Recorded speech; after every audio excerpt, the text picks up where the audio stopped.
So now that I've finished Ryan Tedder's monthly songwriting course, I wanted to give just some final thoughts and just like a list of some things that I did like and some things that I didn't necessarily care for. But before I dive into that, I think it's good to go over like who is this class like best suited for. And I think if I had to summarize it in a sentence, I think that an intermediate musician who has a base level proficiency in some sort of a DAW that wants a really streamlined and efficient way to create polished songs. I would say if you fit in that boat, this is 100% the class for you. If you're a beginner, it'll definitely be helpful, but I think it kind of might be a fire hose as well, because if you're not used to working in a DAW, I think it could be a little bit overwhelming. And if you're an advanced musician, I still think you can get a lot of value from this course just from the fact that you're seeing a Grammy-winning artist and his workflow. So now let's dive into some things that I did like about the course. Number one, Ryan's personality. Ryan's personality absolutely is, it's animated, and you can tell he's very comfortable on camera, and he just seems to be very enthusiastic about teaching the course, and he's also really good at teaching. A lot of people that have achieved a lot of commercial success a lot of times are pretty crappy teachers, but Ryan is very good at thinking out loud and sharing with you what he's thinking when he's deciding on different melodies, chords, or sound selections. Number two, the production quality. Monthly has done a really good job at setting up a lot of different cameras at different angles, and whoever edited it did a really good job at panning the cameras and switching so you can get a view of the keyboard, a view of the DAW when you need it, a view of Ryan, a view of his microphone, his keyboards. I mean, there's cameras.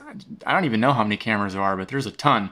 But it basically captures what you would need to be able to see. Number three is just the raw format of it. And this might seem a little contradictory to the one I just said, but it's really, Ryan is coming at every song from scratch. So he knows that he's going to be making a song with bare bones production in the first part, but he doesn't actually have an idea on what that song is going to be.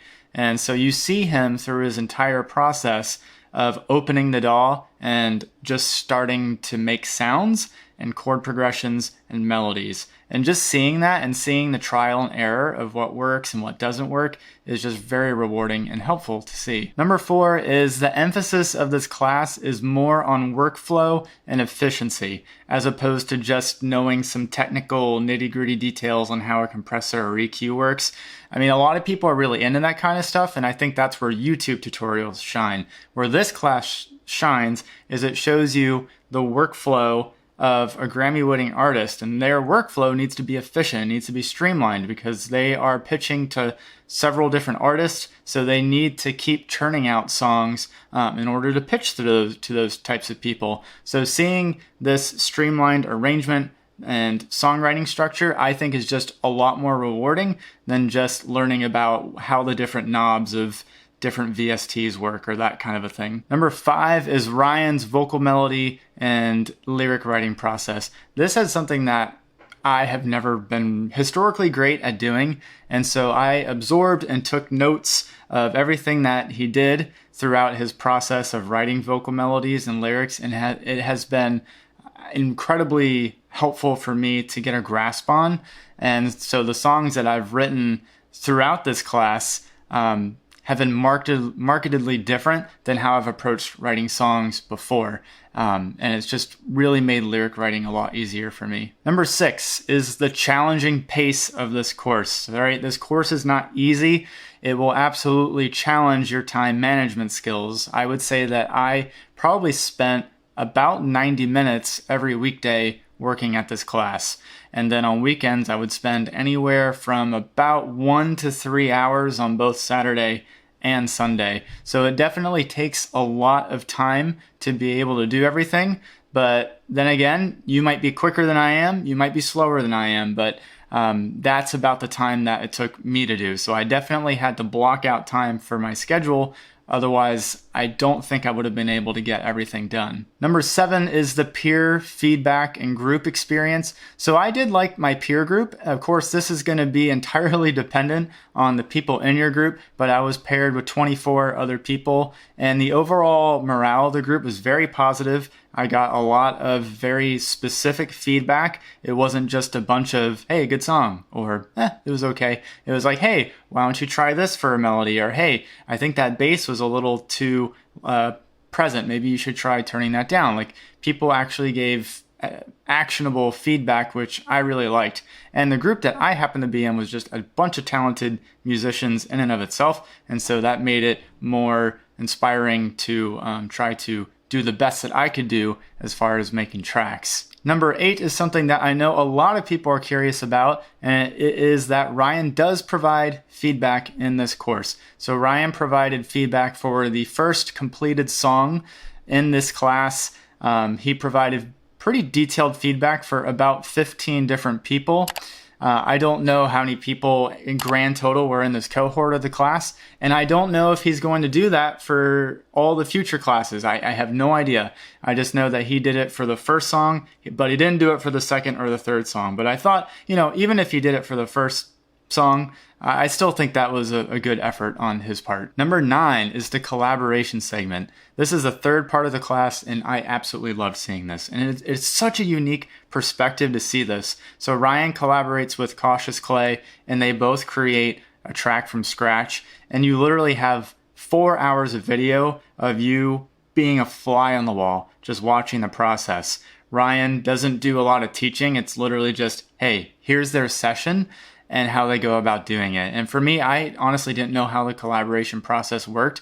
And so to see 2 artists come together and create a track together is just a very cool sight to see. Ryan can be a little bit domineering sometimes in it, but he's clearly been around the block in terms of music production, so he can be a little more assertive and judging his own senses. But overall, it was a very great experience to see. Number 10 was probably the most personally rewarding in that this class really has taken me outside of my comfort zone, and it is the first time ever that I have put my own vocals on my tracks. I usually create instrumental tracks, and I usually put them on SoundCloud, or they just end up as loops that die. So this has been the first time that I've really put vocals on a track, and it has, to me, added just a little bit more, or actually way more personality as opposed to tracks that I have written historically. So I really do like that. It encourages you to put your vocals on your tracks, even if you aren't the best vocalist. Now, of course, not every class is perfect, and there are some cons. So some things I didn't care for. Number 1 is the peer group can get a little bit cluttered. So the peer group tab is basically where you can see everyone's assignments that they upload, but it can also be a place where you can just pose a question or have a video talking about yourself as like an introduction. But the problem is that if you have some sort of a question, it basically gets lost within the feed of all the assignments being done. So I feel like if they had a separate discussion tab, it would just make for a better user experience. Number 2 was a really niche kind of thing I didn't like. It was really just a glitch, if anything. But basically, there was a time where I had to submit peer feedback for a group. And when I finished submitting peer feedback to 3 different people on their songs, and I clicked submit, instead of completing the task, it gave me 3 different people to review. So I thought that was kind of odd. It only did it for the second part of the class, not the first or the third, but just a little bit strange. The third is that there's no option to upload a video. So you can upload different files, you can upload songs, but you can't upload videos. So if you wanted to upload, or if you wanted to give like video feedback to someone, which is something that I tried to do, you have to record it on your phone.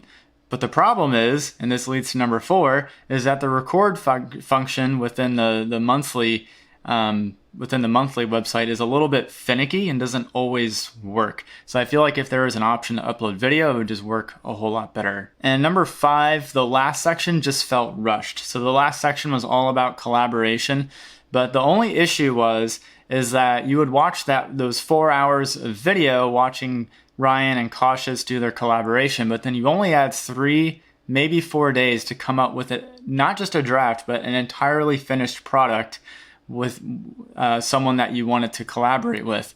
And to me, that just seemed like a very rushed amount of time to be able to do that. I think that they probably could have taken 1 day from maybe the first part and then tacked that onto the third just to make it a little bit more even. But the last part definitely just felt a bit rushed. And kind of alongside of that, the last song submission just felt a little bit underwhelming because there's no official peer feedback and Ryan doesn't give feedback to the third song. And, once you submitted your third song, the class is done. So it's just like you have to sort of pat your own self on the back.